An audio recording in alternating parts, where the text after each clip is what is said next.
Testing 1, 2, 3.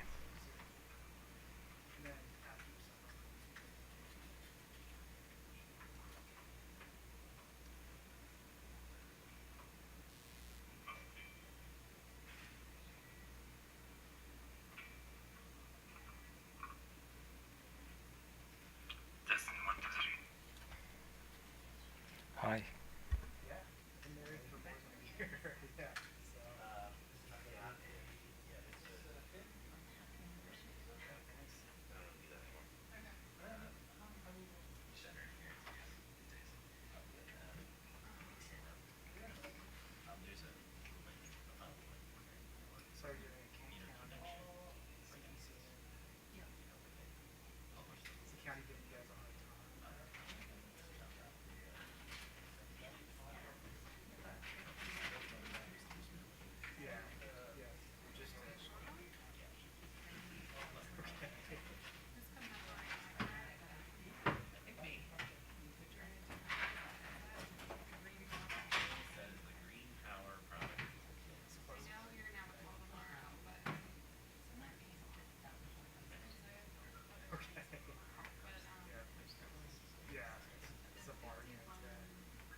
Welcome to the Public Service Commission's administrative meeting for November 6, 2024. Our first item is to approve the minutes from our meeting of October 30, 2024. Commissioner Sushman. Aye. Commissioner Barbe. Aye. Commissioner Richard. Aye. I vote aye. Morning, Mr. Chair. At the outset, we will be deferring item number 3 to a future administrative meeting. There are two items on today's consent agenda. Item number 1 is a request from Little Elk Solar LLC for an extension of its operational deadline, and item number 2 is a request for a waiver of the operational deadline from Altus Power Inc. and Synergen Panorama 2 LLC for its London Town Solar Energy Project.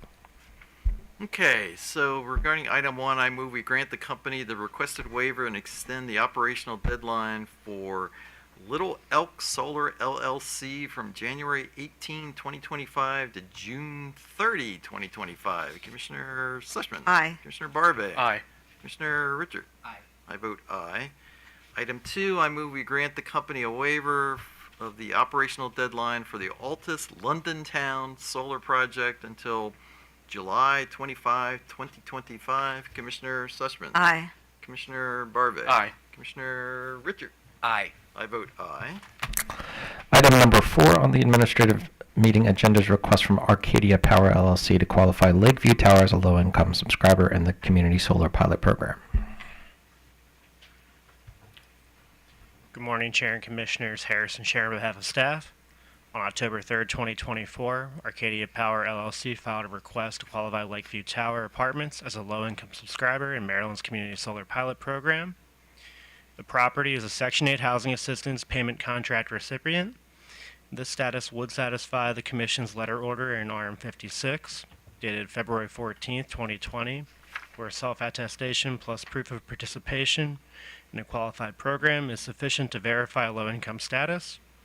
All 302 units of the property are required to be occupied by low-income tenants as part of the Section 8 contract, which was included in the filing and reviewed by staff. Accordingly, staff recommends that the Commission approve Lakeview Tower Apartments as a low-income subscriber in the Community Solar Pilot Program, and I'm available for questions. Any questions? All right. Anybody here on behalf of Arcadia Power? Well, seeing none. I move we approve Lakeview Tower as a low-income subscriber for Maryland's Community Solar Pilot Program. Commissioner Sushman. Aye. Commissioner Barbe. Aye. Commissioner Richard. Aye. I vote aye. Item number 5 consists of revised tariff pages from Potomac Electric Power Company.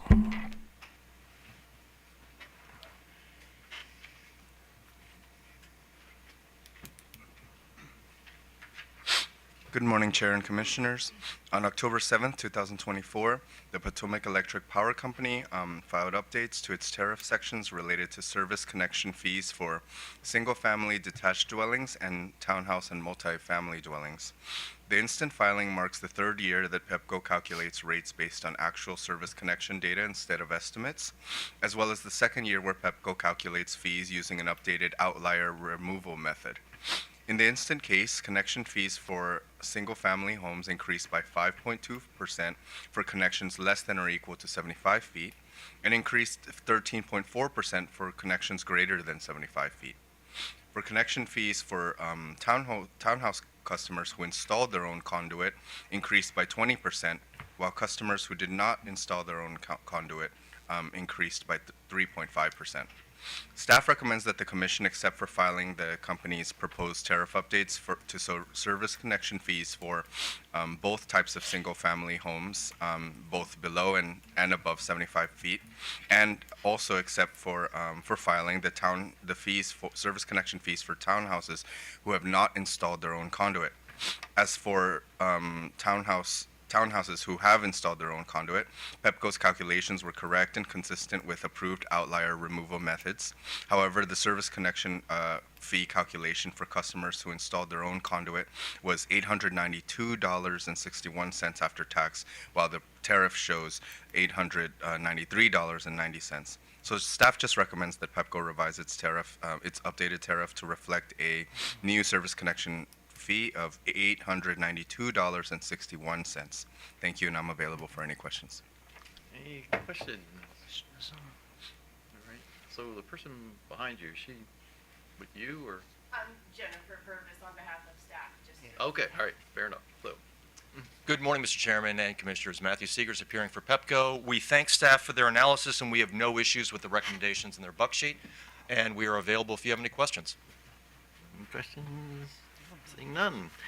I move we accept the tariff provisions for filing with an effective date of November 6, 2024. Commissioner Sussman. Aye. Commissioner Barbe. Aye. Commissioner Richard. Aye. I vote aye. Thank you. Item number 6 is a joint request from Energy Harbor LLC and Public Power and Utility of Maryland LLC to transfer customers.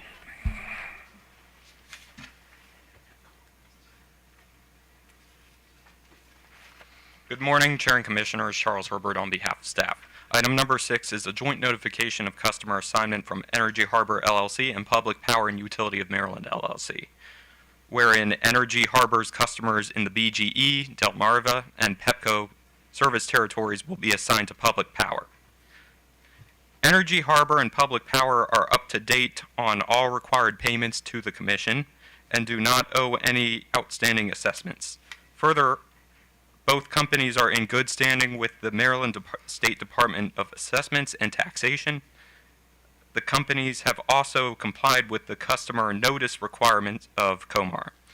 With respect to complaints, 8 complaints have been filed against Energy Harbor, while 18 complaints have been filed against Public Power. 2 of the complaints against Energy Harbor are recent complaints, having been filed in June of 2024. Contrarily, Public Power has not received a complaint since October 20th of 2023. Stronger consumer protection performance by Public Power in recent history when compared with Energy Harbor suggests that customers will be at least as well off under their new company as they are with Energy Harbor currently, and staff sees no issues with the assignment.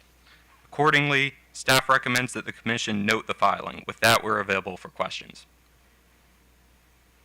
Seeing none. Good morning, Chairman Commissioners. Eric Wallace with the law firm Green Herlocker here on behalf of Energy Harbor and Public Power. I'm joined by Christina Montgomery, who's the Director of Public Policy for Vistra. All of these companies, for this matter and the next one, are owned by Vistra, and we're happy to answer any questions that commissioners may have about this matter. So, any questions for... So actually, let me, and this is for either side of the room. So the existing complaints against the old company, how will they be handled going forward? My understanding is that the brand is still licensed, and so I don't know the specifics of the complaints, Sure, but I understand. based on experience with these matters, any that haven't been resolved yet will go through the process with CAD until they're resolved. And, I think Vistra will ultimately decide what it wants to do with this license. If it decides to request that it be canceled, then it'll make that filing, and the Commission will review it in due course. But, I'm not aware of anything. Okay, so Specific my concern is that folks aren't going to get left high and dry because there's sort of acting complaints that are going through the process from the company that's going away and going to this new company. So I assume the process just goes forward with the entities involved, even if they're getting replaced. So That's right. I mean, and Okay. these are all Vistra Sure. entities, so Okay. the same people that are, all right, on the other side of things from the CAD perspective. all right. So I move that we note the filing. Commissioner Sussman, Aye. Commissioner Barbe, Aye. Commissioner Richard. Aye. I vote aye. And item number 7 is a joint request from Energy Harbor LLC and Viridian Energy PA LLC to transfer customers. Good morning again, Chair and Commissioners. Item number 7 is a joint notification of customer assignment from Energy Harbor LLC and Viridian Energy PA LLC, wherein Energy Harbor's electric customers in the Potomac Edison service territory and gas customers in the BGE service territory will be assigned to Viridian. With respect to outstanding Commission assessments, both Energy Harbor and Viridian are up to date on their Commission balances. With respect to the COMAR requirement of customer notice, both companies have filed the notice required under COMAR. With respect to complaints, 8 complaints have been filed against Energy Harbor, and 8 complaints have also been filed against Veridian. As stated for item 6, 2 of the complaints against Energy Harbor are recent and occurred in June of this year, while no complaints have been received against Veridian since February 11th of 2021. And again, we note that the strong customer protection performance by Veridian in recent history compared to Energy Harbor suggests that customers will be at least as well off under Veridian as they currently are with Energy Harbor, and so staff sees no issue with this assignment. Accordingly, staff recommends the commission note the filing. With that, we're again available for any questions. Seeing none. Chairman Commissioners, again, Eric Wallace with Green Herlocker on behalf of Energy Harbor and Veridian, and I'm joined again by Christina Montgomery, Director of Public Policy for Vistra. Thanks, staff, for their review and recommendation here, and happy to answer any questions the Commission may have. Questions for them? Okay, I move we note the filing. Commissioner Schlesman. Aye. Commissioner Barve. Aye. Commissioner Richard. Aye. I vote aye. And with that, we're adjourned. So are we going? 10 minutes. Yeah. So why don't we take a break until 11:20 or 10:25 for the rulemaking proceeding.